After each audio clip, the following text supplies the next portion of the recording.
By the way, there's a really good reporter, Nicole Sperling, for the New York Times. She wrote an interesting article about it. And whatever her source was for our salary. So I hadn't read the New York Times article that George made a point of mentioning during the press conference for his film Wolves at the Venice Film Festival on Sunday. But I knew what the salary figure was that he was referring to, $35 million each for George and Brad. Yeah, because that had been all over Twitter the past week since the article had been published. It's millions and millions and millions of dollars less than what was reported. After then reading the New York Times article and seeing what a minor detail the salary mention was, it was clear that George wasn't correcting it just because it was wrong. It was because, the public had really zeroed in on that detail and he was facing a lot of scrutiny over it. You're a man who can fix things. And I'm only saying that because I think it's bad for our industry if that's what people think is the standard bearer for salaries. I think that's a terrible, it'll make it impossible to make films. My spidey sense told me that something was off here. But yeah, I just started to gather the info on the backstory of Wolves to fill out this segment. And then suddenly, $35 million didn't seem that far off. In 2021, George and Brad, as actors and producers, got together with writer-director John Watt, who'd written a script, and they went to the studios and said, here's the movie we can make for you. We propose a budget of, X amount of dollars, and George and Brad's ask as actors would have been included in that. Brad had signed on for Bullet Train for $20 million. George had just brokered a deal to get $20 million for Ticket to Paradise because he sold that as a reunion with Julia Roberts. So this being a package deal with George and Brad reuniting in an Ocean's 11 style movie, their ask was easily $25. The only course of action is for you to work together to clean up this mess.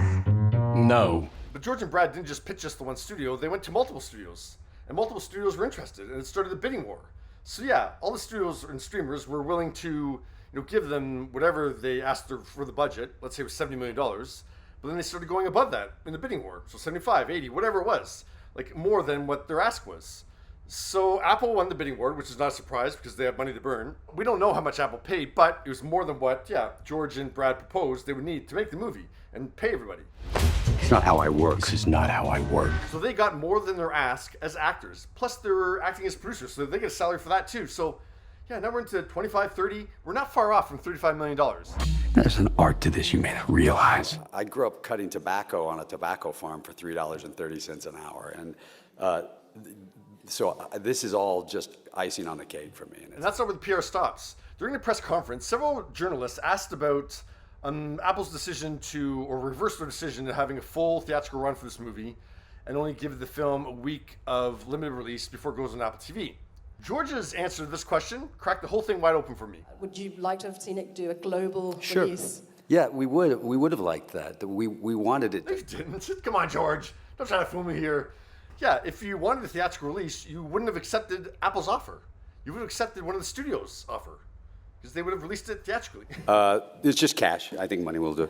Yeah, money will break all arguments. Just for kicks, I then looked up where Apple TV Plus was at in the fall of 2021 when this deal was made. They had released 7 movies at that point. None of them have gotten theatrical release. So there's no way you signed a deal with Apple thinking, they'll definitely give us a theatrical release. Yes, we wanted it to be released. We've had some bumps along the way. That happens. And yeah, as Nicole's article reports, Apple's been altering their plan in terms of going straight to streaming or maybe releasing something in theaters. And I looked when they started releasing things in theaters, and it was fall of 2022. And yeah, they released the film for a week in theaters, and then it goes to Apple TV Plus. The only time that they varied from that since then is with Argyle and Napoleon. That didn't really work for them that well. So now they've gone back to the week theater release and then straight to streaming. That's what Matt Damon's The Instigators did last month. It was in theaters for a week, then it went to Apple TV Plus. And Wolves is about to follow that same pattern.